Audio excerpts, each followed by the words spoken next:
우리 세 번째 특징으로 볼 내용은 소외된 자들에 대한 누가의 관심이라고 하는 그런 카테고리로 우리가 이 누가복음의 특징을 좀 점검할 수가 있는데, 이건 누가복음에서 자주 이야기하는, 그래서 우리가 놓쳐서는 안 될 중요한 이야기죠. 그러면 우리가 그 당시 소외된 자들이 누구일까라고 할 때, 가난한 자들, 또 여인들, 그리고 죄인들, 뭐 세리들이라고도 이야기할 수 있는, 또 이방인들, 어린 아이들, 또 사마리아인들. 적어도 그 당시에 경제적 구조, 어떤 민족적인 구조, 그다음 어떤 사회적인 그런 어떤 구조 안에서 분류되는 자들이죠. 그들이 바로 지금 여기 제가 리스트를 올려드렸던 이들임을 우리는 보게 됩니다. 이를테면 4장 18절, 그리고 6장 20, 21절 같은 데 보면은 가난한 자들에 대한 누가의 관심을 여기서 볼 수가 있고요. 19장 약간 순서는 좀 틀립니다만은 19장 1부터 10절까지는 삭개오는 세리였죠. 물론 경제적으로 보면 돈은 많았지만, 그러나 삭개오 같은 이제 엘 자료에만 있는 이런 기사를 누가가 기록한 이유는 그 당시 수많은 세리들이 유대인들의 어떤 일반적인 시각에서는 죄인들처럼 그 취급을 받았습니다. 그런 어떤 삭개오에 대한 이야기를 어, 다룬 이유는 예수님께서 앞서 누가복음에서 이야기했던 것처럼 특별히 마태 세리를 부르는 그 과정에서, 그것도 세리 이야기인데 어, 그 과정에서 했던 이야기를 우리는 기억해야 됩니다. 나는 죄인을 부르러 왔지 의인을 부르러 온 것이 아니다 라고 하는 예수님의 그 말씀을 우리는 여기서 볼 수 있다라고 하는 것이죠. 예, 그 점을 우리가 보았으면 좋겠고, 그래서 15장 1, 2절, 또 18장 9절부터 14절까지 내용들을 보시면은 죄인들과 세리들의 친구가 되고 있음을 보게 됩니다. 18장은 이제 바리새인들이 아주 자랑하면서 자기는 11조도 하고 금식도 하고 하는 그런 어떤 기도로 하나님 앞에 기도를 드린 것에서 반해서 세리들은 그러지 않게 아주 겸손하게 나는 죄인입니다라고 하는 그런 기도를 드린 내용들을 우리는 보게 되는 것이죠. 예. 그래서 죄인들과 세리들의 친구로서 묘사되어져 있는 예수님의 어떤 사역들, 이게 바로 소외된 자들에 대한 누가의 관심의 일부를 볼 수 있는 내용이고요. 그 다음에 사마리아인의 이야기.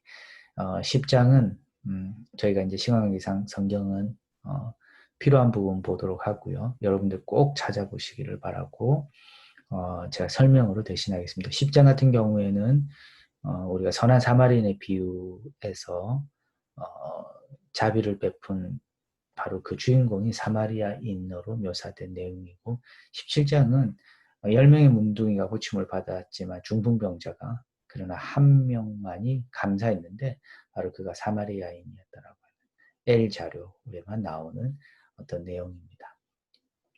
당시 유대인의 관점에서는 사마리아인들이 사실 거부되어야 되는 그런 대상들이었는데 누가는 이 사마리아인을 포용하는 그러한 내용들을 담고 있으면 보게 되는 것이죠. 그 다음에 여기 나오는 1장 마지막 카테고리는 1장 26절부터 56절 마리아 공통점을 한번 찾아보십시오. 엘리사벳, 그 다음에 안나, 그 다음에 또 과부의 아들 살리는 등 기적, 과부, 그 다음에 7장에서 죄인 한 여자를 용서하는 장면, 그 다음 10장에서 마리아와 마르다, 8장에서 여인들로부터 물질을 지원받는 이 이야기들, 이 모든 내용들 보시면 공통점이 있습니다. 여인들이 주인공이 되는 거죠. 이 모든 여인들에 대한 내용은 누가복음에만 기록된 이야기입니다. 다시 말하면 여기서 올려드린 것처럼 소외된 자들 부류 속에는 바로 여인들이 있다라고 하는 거고, 그 여인들에 대한 어떤 누가의 그 관심을 엿볼 수 있는 어떤 그러한 대목입니다. 예, 다시 보면 가난한 자들, 그리고 여인들, 죄인들, 그리고 세리들, 예, 18장 같은 데서, 그 다음에 이방인들, 그리고 어린이들, 그리고 사마리아인들, 뭐 이와 같은 당시에 소외된 자들에 대한 누가의 어떤 관심을 여기서 볼 수 있는 어떤 그러한 내용들입니다. 이 부분은 우리가 많은 논문도 나와 있고 지금은 굉장히 보편적 내용으로 이렇게 우리가 알고 있지만 많은 논문도 있고 또 많은 그 주석서들을 보시면 이와 같은 내용들은 잘 설명이 되어져 있습니다. 그래서 여러분 소개받는다고 생각하시고 잘 기억하시고 이런 구절들 읽으실 때에 특히 좀 유념해서 보시면 도움이 되실 겁니다. 그 다음에 네 번째 식사에 대한 특별한 언급이 있는데요. 이게 뭘 말하냐면 누가복음 안에는 먹는 장면이 자주 등장합니다. 먹는 건 굉장히 중요하죠. 유대인들에게 있어서 먹는 것은 굉장히 중요합니다. 그러니까 먹는 그 자체가 중요한 게 아니라 우선은 무엇을 먹는지가 중요하고 두 번째는 누구와 함께 먹는가 중요합니다. 이 부분은 누구와 함께 먹는 것과 관련되는데 식사가 총 언급된 횟수가 19번인데 이 19번 중에서 13번이 누가복음에만 나오는 먹는 장면이거든요. 자, 여기 이제 보시면은 7장 44부터 46절까지는 이제 식탁 예절과 관련한 내용이고 14장 7부터 11절 그리고 12절부터 14절, 15절부터 24절까지의 이 내용은 연회, 그 다음에 이제 혼인잔치와 관련된 내용입니다. 15장 25절, 32절 같은 경우는 돌아온 아들, 당자를 위해서 잔치를 베푼 그 장면으로 묘사되어 있고 또 16장 19절부터 30절까지는 부자 거지 나사로 이야기가 나옵니다. 먹는 장면 일부가 나오고 7장 34절에 보시면 예수님과 예수님의 어떤 그 동행인들을 향하여 먹기를 탐하는 자들 또 포도주를 즐기는 자들이라고 이렇게 비난을 받는 이런 장면들 그리고 5장 30절 그리고 15장 1, 2절 세리와 죄인과 함께 먹는다고 비난을 받는 이러한 장면들 때로는 바리새파에 속해 있는 사람들과도 함께 먹는 예수님의 모습 자, 이 먹는 모습은 뭐가 관련이 되어 있을까라고 할 때 우리 누가복음 여러분들 1장을 보시면 성경을 한번 보십시오. 누가복음 1장을 보시면은 이런 내용이 나오죠. 1장 53절을 보시면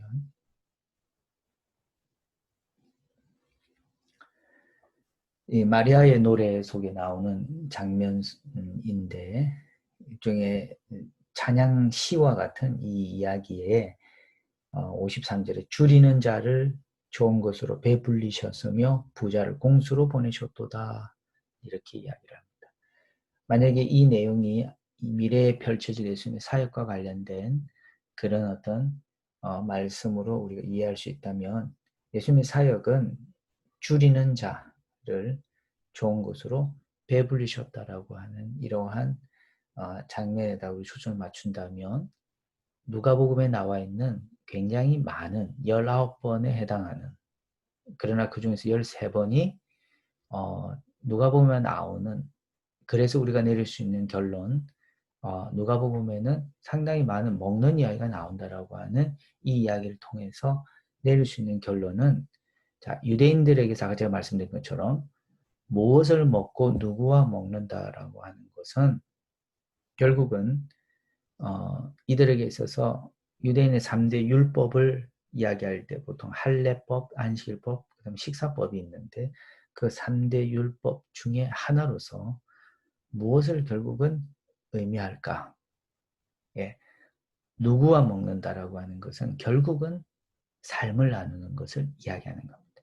단순히 먹는 그 자체 유대인들에게서는 중요했지만 예수님은 단순히 먹는 것 그리고 단순히 무엇을 먹는 것, 단순히 누구와 먹는 것 이러한 어떤 것을 다 뛰어넘어서 예수님은 여기서 그들과 함께 내가 뭘 먹겠다라고 하는 게 중요한 게 아니라 내가 누구와 함께 이 식탁을 공유하고 나누겠다라고 하는 것을 통해서 예수님은 그들과 함께 결국은 내가 삶을 나누겠다.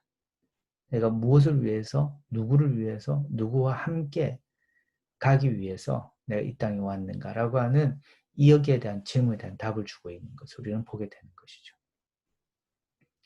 자, 식사를 함께 나누는 것은 삶을 나누는 것이다 라고 하는 것으로 우리가 이해할 수 있는 그런 대목입니다. 결코 가볍게 볼 수 있는 내용은 아니죠. 예, 이 점을 기억하면서 자, 식사에 대한 특별한 응겁이다라고 하는 이 부분을 그렇게 이해하시면 좋겠습니다. 그 다음에 이제 5번째로 가서 누가는 여기 성경 구절을 제가 올려드렸는데요. 누가는 다른 복음서 저자들에 비해서 누가는 많은 경우에 성령을 강조하고 있음을 우리가 보게 됩니다. 이 점을 우리가 또 흥미롭게 보셔야 되죠. 누가복음 3장 같은 경우는 예수님 세례 장면이 나오는데 이제 그 성령이 임하신 장면을 비둘기의 모양, 형체로 그렇게 비유를 하면서 성령에 대한 부분을 좀 더 강조하고 있고 4장 아까 우리 읽었던 것처럼 주의 성령이 내게 임하셨으니 라고 이야기를 하면서 예수님이 어떤 성령을 받을 수 있는 충분한 어떤 그런 일종의 담지자로서 예수님의 모습을 묘사하고 있는 것을 우리가 보게 됩니다. 우리가 주목해서 좀 보고자 하는 내용은 우리가 마태복음과의 어떤 비교 속에서 볼 수 있는데 마태복음 7장 7절부터 11절을 먼저 한번 보시고 그 다음에 누가복음 11장을 한번 보면 좋겠습니다. 마태복음 7장 7절부터 11절인데 산상순에 나오는 말씀으로 기도의 맥락에서 나오는 말씀이죠. 그 중에서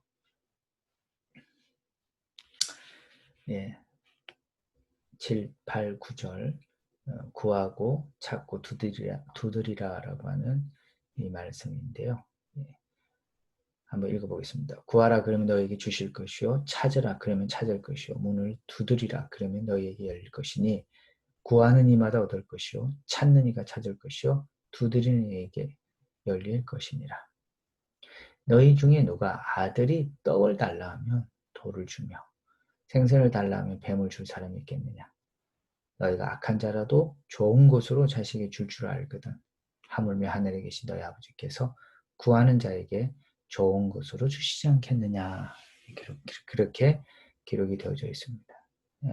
아주 잘 알려진 그런 말씀인데 그 흐름을 보시면 지상에 있는 아버지들도 자식들에게 가장 좋은 것으로 줄 아는데 예를 들죠. 그래서 생선과 뱀, 떡과 돌 이런 식으로 예를 듭니다. 그런데 지상의 아버지가 아닌 천상의 하나님께서 구하는 자에게 좋은 것 11절에 좋은 것에다 밑줄을 좀 그어 놓으시고 이것과 병행이 되는 누가복음 11장을 한번 확인을 해보시면 약간의 차이가 나는 점을 발견할 수가 있습니다. 네, 11장 9절부터 13절까지인데 이야기 흐름은 같습니다. 그러나 그 이야기를 결론 짓는 부분을 보시면 13절을 보십시오.